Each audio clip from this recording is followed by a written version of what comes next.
Pour en parler autour de nous, Christophe Jacubizine, directeur de la rédaction des Échos, qui est toujours avec nous, les Échos avec qui nous sommes en partenariat.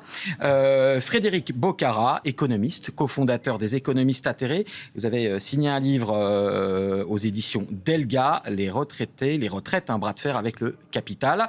Et puis Dominique Carlac, vice-présidente du MEDEF. Alors, on va tout de suite aller sur le terrain, on va tout de suite regarder quel est l'état d'esprit de nos retraités aujourd'hui, avant de parler de ceux qui vont arriver.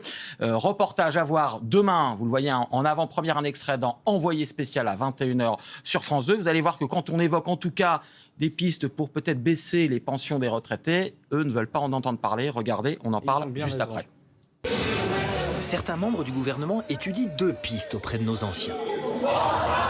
Supprimer leur abattement fiscal de 10% et alourdir la fiscalité des pensions les plus élevées, au-dessus de 2 000, 2 500 euros. Et on ne veut pas payer l'impôt. Pourquoi ? Parce qu'on a travaillé assez peu ans. On a travaillé. Nous, on a travaillé toute notre vie. Les autres, ils ne travaillent plus. Nous, on veut profiter de notre retraite. Les autres, ce sont les jeunes. Soupçonnés ici de se la couler douce. Un débat sur la dette et nos déficits qui vire au clash entre les générations. À l'avant, il peut être le journaliste. Et merci. Allez, c'est à voir demain sur Envoyé spécial sur France 2. J'ai pas peur de faire de la pub pour une autre antenne du groupe. Envoyé spécial avec Élise Lucet, bien sûr, c'est du grand reportage, donc à voir demain.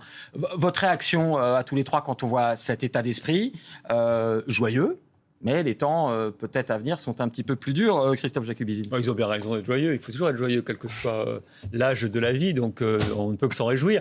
Après, il y a une évolution démographique qui fait qu'on est de moins en moins nombreux à pouvoir financer des retraites dans le système français, qui est un système par répartition. C'est-à-dire que ce sont les actifs qui financent les retraites de ceux qui ne sont plus au travail. Donc c'est super, ça a toujours été un système qui est issu de la libération, qui a très bien fonctionné, mais sauf qu'aujourd'hui, le nombre d'actifs par retraité s'est effondré.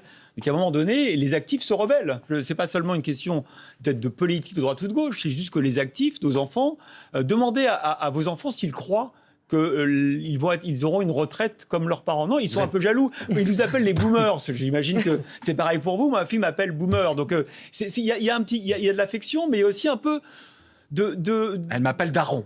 C'est l'expression en ce moment. C'est pareil aussi. Non, mais en fait, quand on parle avec eux... En fait. Et non, mais ils ont raison parce qu'ils sont très objectifs, ils sont réalistes, ils voient bien qu'on a été une génération bénie, les baby-boomers, et qu'eux n'auront pas de retraite. D'ailleurs, on en parlera. S'ils en auront une, ils se battent. Alors, Frédéric Bocara, économiste, je vais venir avec vous, Dominique Carlac, juste après, mais Frédéric Bocara, je vous voyais... pas opiner du chef quand moi, ce qui me plaît pas du Christophe en tout, parlait. c'est quand on essaye d'allumer la guerre entre générations. Pas du tout. Mais si. Vous dites, ils s'opposent les uns les autres. On essaye de les opposer. Les retraites, elles font société parce qu'effectivement, il y a une rotation des rôles dans la société. Et ça, vous serez d'accord, forcément, oui. parce que c'est la réalité. La pyramide des âges soit la même qu'il y a 50 ans. Non, je pense que vous n'êtes pas économiste, vous ne voyez pas qu'il n'y a pas que la pyramide des âges. Il y a toute la production et la productivité.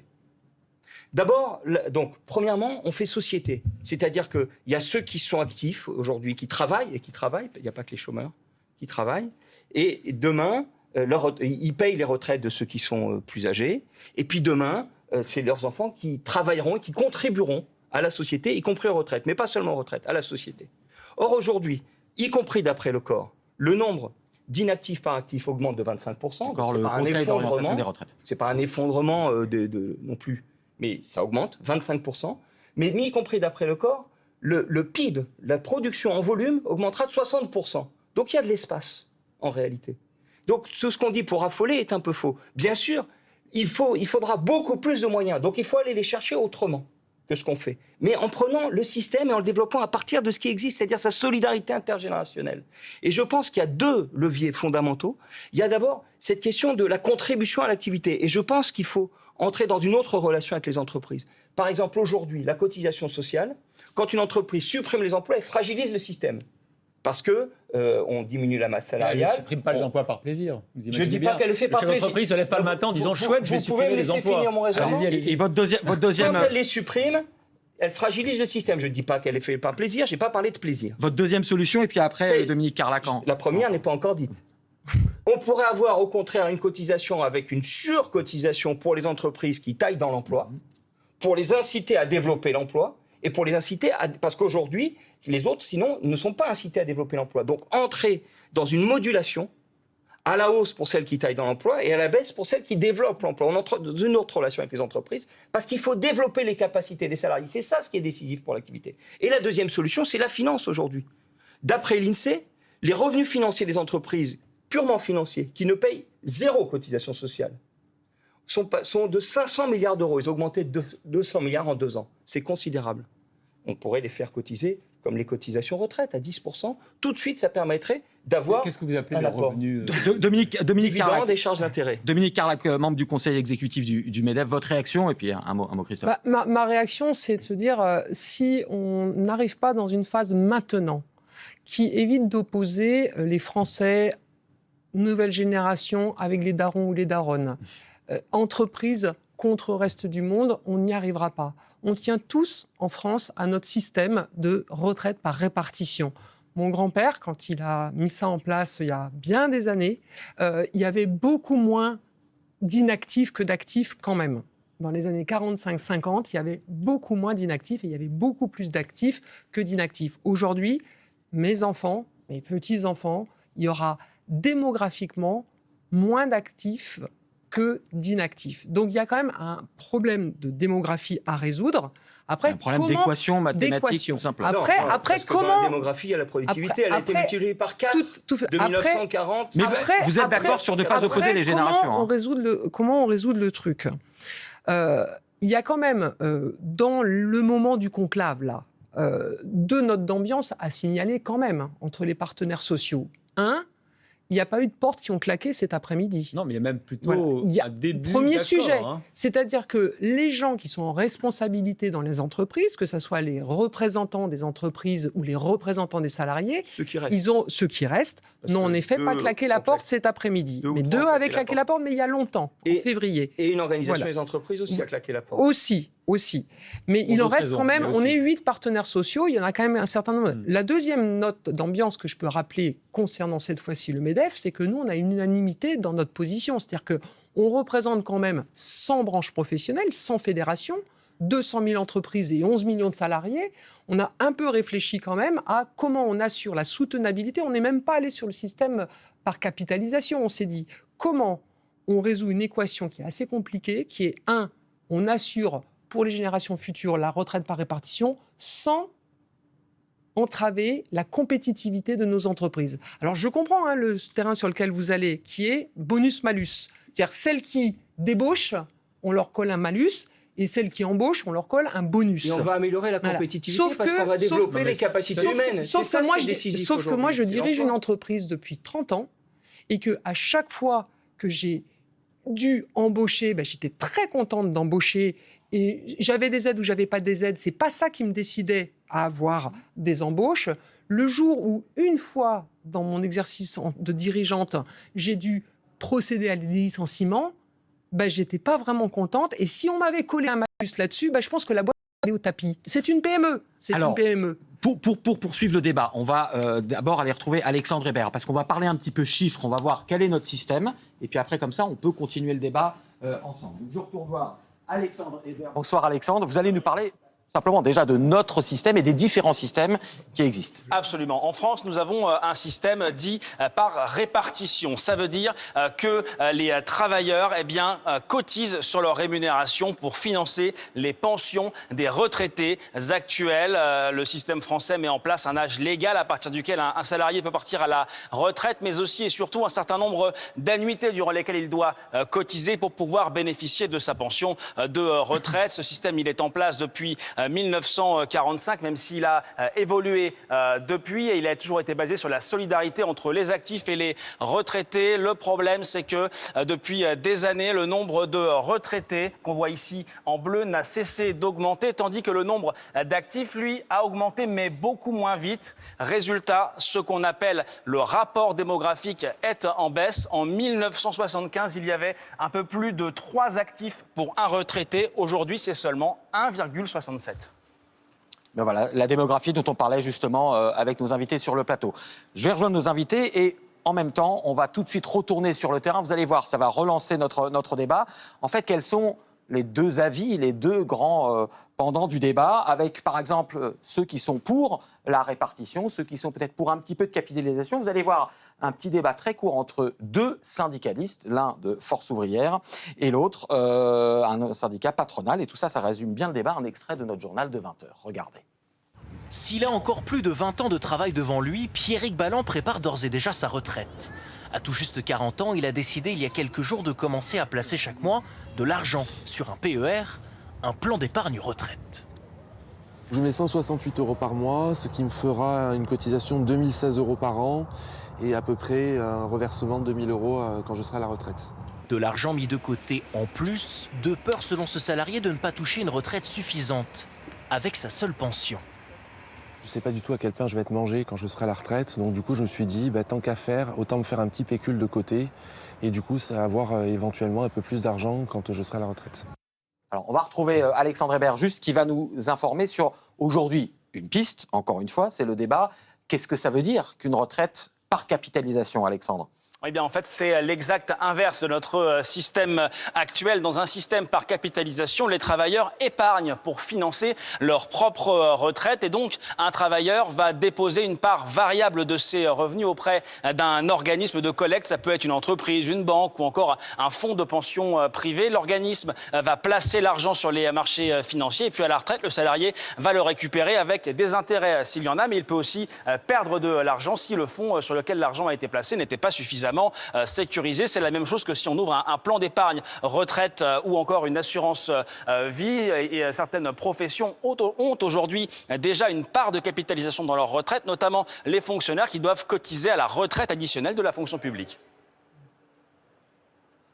Merci Alexandre. Alors voilà, la question est posée. En fait, c'est quoi la retraite par capitalisation ? On vient d'en parler, mais voilà, c'est mettre le doigt dans quelque chose, dans un engrenage, ou c'est la seule solution viable ? Alors déjà, un petit peu, on ne l'a pas dit, on parlera peut-être des États-Unis après d'ailleurs. Ouais, déjà, c'est un système qui marche dans beaucoup de pays. C'est vrai qu'on a cette singularité française, il ne faut pas du tout la remettre en cause. Dominique Carlac a raison, il ne s'agit pas là de remettre en cause le système par répartition, parce que d'abord, ça prendrait beaucoup de temps, en plus il y aurait un tuilage entre les deux systèmes.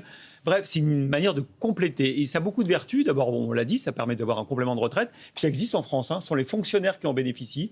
Et d'ailleurs, ils sont très contents de leur système. Parce ils que sont obligés, ils ne sont pas très contents. Ils sont très contents parce que c'est très performant. Ils ont par exemple été augmentés sur la part qui est liée à la pension de 8% l'an dernier sur leur retraite. Parce que placer l'argent sur les marchés financiers, ça rapporte beaucoup plus que le livret A. Globalement, même quand il y a des crises, si vous lissez sur 20 ou 30 ans les performances de ce que vous placez à la marché, les performances sont extrêmement bonnes.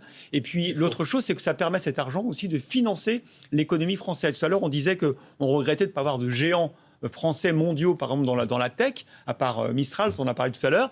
Et bien, justement, les pays anglo-saxons, les Américains, par exemple, ont des immenses champions nationaux parce qu'il y a des marchés financiers sur lesquels il y a l'argent des épargnants qui financent des entreprises et en plus qui récoltent le fruit. Par exemple, les actionnaires, les retraités qui ont des actions Nvidia ou Apple sont contents d'avoir multiplié leur mise par 2 ou 3, 4, 5 ou 10 au cours des années de placement pour leur retraite. Donc c'est un bon système à plein de points de vue et qui peut compléter ce socle historique français auquel il ne faut pas toucher, mais qui va forcément s'amenuiser. Soutenir l'économie française, Dominique, et puis après vous, Frédéric, ça permet de soutenir l'économie française ou pas ? Auquel il ne faut pas toucher le système par répartition, auquel il ne faut pas toucher parce que les Français y tiennent, dès lors que ça ne nuit pas à la compétitivité des entreprises en leur augmentant leurs cotisations, qui sont déjà les cotisations parmi les plus élevées au monde. Donc du coup, nous, qu'est-ce qu'on dit ? Plutôt que de mettre tout le monde dans la rue et de s'énerver, on dit qu'il y a des choses qu'on n'a pas forcément corrigées dans la réforme de 2023 des retraites, et notamment un certain nombre de mesures de justice sociale où on n'est pas forcément allé, notamment les femmes. C'était pas forcément la meilleure réforme qu'on ait eue pour les femmes en 2023. Donc là, on dit on corrige le tir. C'est-à-dire qu'à titre d'exemple, les femmes aujourd'hui, on compte 25 ans et on compte pas les trimestres de maternité. Donc si on pouvait réduire cette durée de calcul de la retraite et intégrer les trimestres de maternité, naturellement et mécaniquement, on les défavorise, on les refavorise. Ça, c'est un premier sujet. Sur les personnes en situation de handicap, on dit on est prêt à baisser l'âge de la retraite. Du moment pour le régime général, on reste sur cet âge à 64 ans. Et enfin, on fait aussi un certain nombre de correctifs qui sont, et là pour le coup, tous les partenaires sociaux sont relativement alignés. Il y a un certain nombre de choses qui n'ont pas été très claires dans tout ce qui était prévention sur l'usure au travail. Il y a des régimes qui ont été particulièrement favorables à partir, parce qu'on disait que c'était des carrières longues, mais il y a carrière longue et carrière longue. Et ceux qui sont vraiment partis dans le monde du travail de manière précoce, oui. Il y en a d'autres où même les partenaires sociaux représentants des syndicats de salariés disent on a été très généreux. Donc ce qu'on essaye de faire, nous, dans les mesures qu'on a proposées mardi soir au MEDEF, c'est des mesures qui corrigent les inégalités entre les gens par rapport à un équilibre général à atteindre pour tout le monde. Je voudrais juste commenter parce que c'est intéressant. Parce qu'elle... Non, attendez, non, c'est une parenthèse. Vraiment un mot, Christophe. Non, parce que simplement, c'est intéressant parce que Dominique Carlac, on est sur le terrain, n'est-ce pas, aujourd'hui, elle ne répond pas à votre question. Pourquoi ? Parce qu'ils sont près d'un accord, syndicats et patronat. Et donc, ils ont peur qu'on brouille le message en parlant de retraite par capitalisation. Exactement. Voilà. C'était exactement le point. Frédéric Boccara. Oui, ceci dit, je me félicite et ça veut dire quelque chose quand même. C'est pas seulement de la combination. Si madame est pour le système par répartition, parce qu'il unifie notre société. Et c'est très important. Oui. C'est pour ça, tout à l'heure, j'étais très, très Marie de vous entendre opposer les générations. Vous opposiez les générations. Et tout à l'heure, on est resté dans la démographie sans voir les énormes progrès de productivité. Elle a été multipliée par 4. Depuis 1945 jusqu'à 1000. Ça veut dire arrêtez de dire quand on vous donne des chiffres qui vous gênent, ça ne veut rien dire. C'est la vérité. Je suis peut-être pas économiste, et ça ralentit aujourd'hui non plus. Donc, excusez-moi, l'Institut où je travaille n'est pas marxiste. C'est une vision du monde un peu particulière. Alors prenons les chiffres de l'INSEE.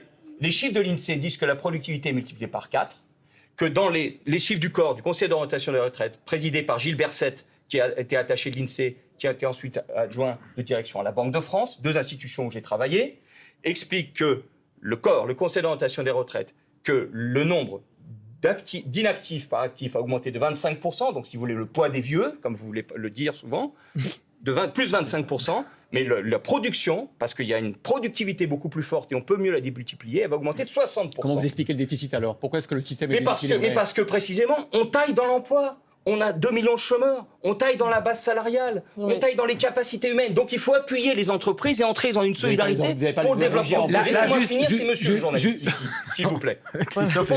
Christophe est journaliste aussi. Oui, mais il n'est pas ici comme journaliste, il est ici comme donneur d'opinion. Depuis tout à l'heure, il ne s'agit pas forcément d'opposer complètement la répartition à la capitalisation. Là, on parle d'un petit peu.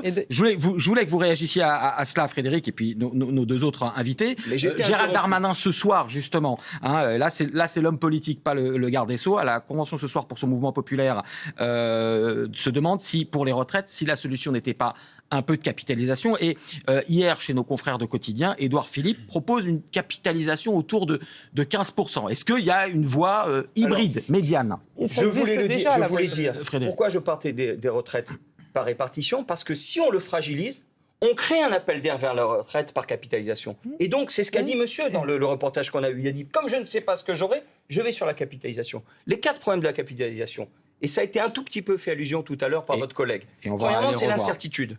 L'effondrement, et en France, on le connaît, dans les années 30, aux États-Unis aussi, la capitalisation a fait un effondrement du revenu des retraités, un appauvrissement, une pauvreté terrible. Donc l'incertitude. Deuxièmement, c'est l'inégalité. Parce que si on peut épargner, et si on a du patrimoine, on peut mettre. Si on ne peut pas épargner, on ne peut pas mettre. Donc on va amplifier les inégalités, alors que, comme le disait madame, elle veut au contraire diminuer les inégalités. Troisièmement, c'est la stérilisation, parce que soit l'argent est stérile, actuellement, l'argent consacré aux retraites, il fait vivre la société. Ah, pas du tout. Parce qu'il est immédiatement reversé aux retraités. Et qui consomme. Ah oui, la silver economy, je pense que vous savez ce que c'est. Voilà. Donc qui consomme, qui développe l'économie. Ou alors, s'il n'est pas stérilisé, il va aller dans la finance, c'est-à-dire les fonds de pension. Et il va financer les entreprises. Ne me coupez pas, s'il vous plaît, si vous voulez qu'on gagne du temps.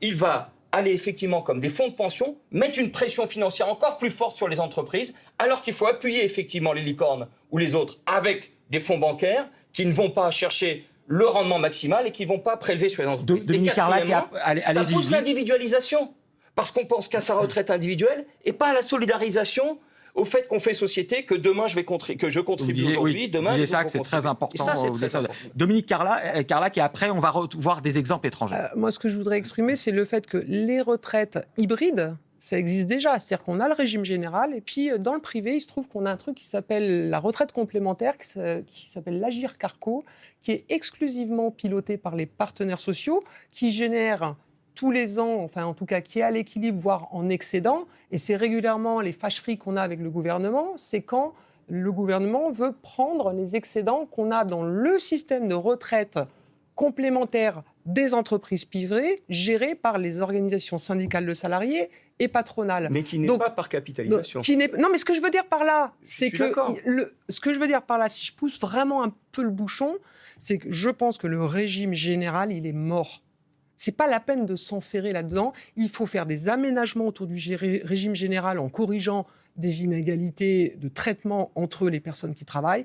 Mais il faut se dire que le système ne sera plus jamais monolithique, c'est mort. Il y aura bien sûr le système, comme on veut le gérer, c'est une des propositions du MEDEF, en disant gérons le régime général comme on gère le régime complémentaire Agirc-Arrco dans le privé et prenons les manettes de la gouvernance. Comme ça, on aura une règle d'or, c'est qu'on ne peut pas dépenser ce qu'on n'a pas. Alors, on se mettra d'accord. Et ensuite, s'il y a une couche, est-ce que c'est 5%, est-ce que c'est 15% de gens qui veulent en plus surcotiser et qui le peuvent, tant mieux pour eux, mais on sauve déjà le régime par répartition avec l'hybridation et les partenaires sociaux au milieu du jeu. Alors, il nous reste encore quelques minutes. On va continuer la discussion, juste parce que là, on parle de la France. Comment font nos voisins ? Je ne parle pas forcément des États-Unis qu'on connaît bien, où là, on a vu, retraite par capitalisation, et puis il y a des décisions de Trump, et puis vous avez les Américains qui brandissent leur 401K, là, 401K, en disant j'ai perdu $100 000, mes économies se sont envolées. Mais comment ça se passe chez nos voisins proches ? On va écouter Alexandre Hébert avec l'exemple allemand et l'exemple suédois. Absolument, à l'exemple allemand donc, qui a tenté de mettre de la capitalisation dans son système de retraite par répartition. C'est ce qu'on appelait la rente Riester, mise en place en 2001. Cette rente, elle incitait les Allemands à épargner 4% de leur salaire dans un plan de retraite par capitalisation. Mais les résultats ont été un peu contrastés car les rendements étaient finalement assez faibles et aujourd'hui, assez peu d'Allemands utilisent encore ce système. On peut citer également l'exemple de la Suède qui a un système mixte où les Suédois cotisent 16,5% de leurs revenus dans la retraite par répartition, mais aussi 2,5% dans la retraite par capitalisation. Lorsque ce système a été mis en place à la fin des années 90, ça a sauvé le système des retraites suédois qui était au bord de la faillite. Mais la contrepartie, c'est que la pauvreté chez les seniors suédois a explosé, plus 7,1% en 10 ans. Alors là, on en parlait, cette voie un peu hybride, le médian n'est pas forcément source de succès. Non, parce qu'on ne peut pas coller deux choses qui ne collent pas ensemble, entre guillemets. C'est pas de la soudure, c'est du collage. D'abord, la Suède, il faut même préciser qu'ils ont été obligés de débrancher le système 1 ou 2 années parce que c'était plus possible de verser ce sur quoi ils s'étaient engagés. Donc il y a un vrai problème. Non, je pense qu'il faut toutes les forces de la création essayer de consolider le système. Il y a une petite différence. Ce que vous avez dit, je trouve assez grave, mais c'est peut-être un peu exagéré, vous ne le pensez pas, de dire que le système, le régime général est mort. C'est quand même assez grave de le dire. Moi, je pense qu'au contraire, il faut le conforter et le développer. Il faut le renforcer. Voilà. Mais pas d'accord. alors ça va, si c'est ça. Non, ça va, si c'est ça. Mais je pense que si on ne le renforce pas, il est mort. Bien sûr, il faut le renforcer. Et il est sollicité par les besoins nouveaux. Mais si on dit qu'on ne peut pas dépenser ce qu'on n'a pas, on n'aurait pas créé le système de retraite en 1945. Il a été déficitaire jusqu'en 1951-52. Il a fallu faire des avances. C'est pas vrai, puisque à l'époque, il était déficitaire. Mais en fait, au départ, il y avait que des cotisants. Il n'y avait que des cotisants. Il n'y avait que des cotisants, donc ça rapportait. Ça, après, on a fait une retraite minimale, mais pendant longtemps, c'était non, très profitable. Vous vous trompez. Quand vous avez de 45 à 51 déficitaires, oui, on avait mis une retraite donc vous dites des choses fausses. Frédéric, et puis Christophe vous répond après. En 45. Quand on fait à la Libération, avec le ministre communiste Ambroise Croizat, les retraites et la sécurité sociale, c'est déficitaire. Parce qu'on sait qu'on va se développer. Ce que vous dites, c'est évident. Oui, mais la question, donc, c'est comment faire en sorte qu'on se développe et qu'on puisse faire des avances pour une croissance qui va venir demain. C'est ça le problème que nous avons ensemble. Et non pas d'avoir peur devant les réalités. Là, je partage ce que vous dites. Le fait de dire qu'on a besoin de la croissance et évidemment que nos problèmes seront réglés quand on aura de la croissance, c'est vrai. Mais c'est pas en obligeant les entreprises à embaucher que vous créez de la croissance. On incite.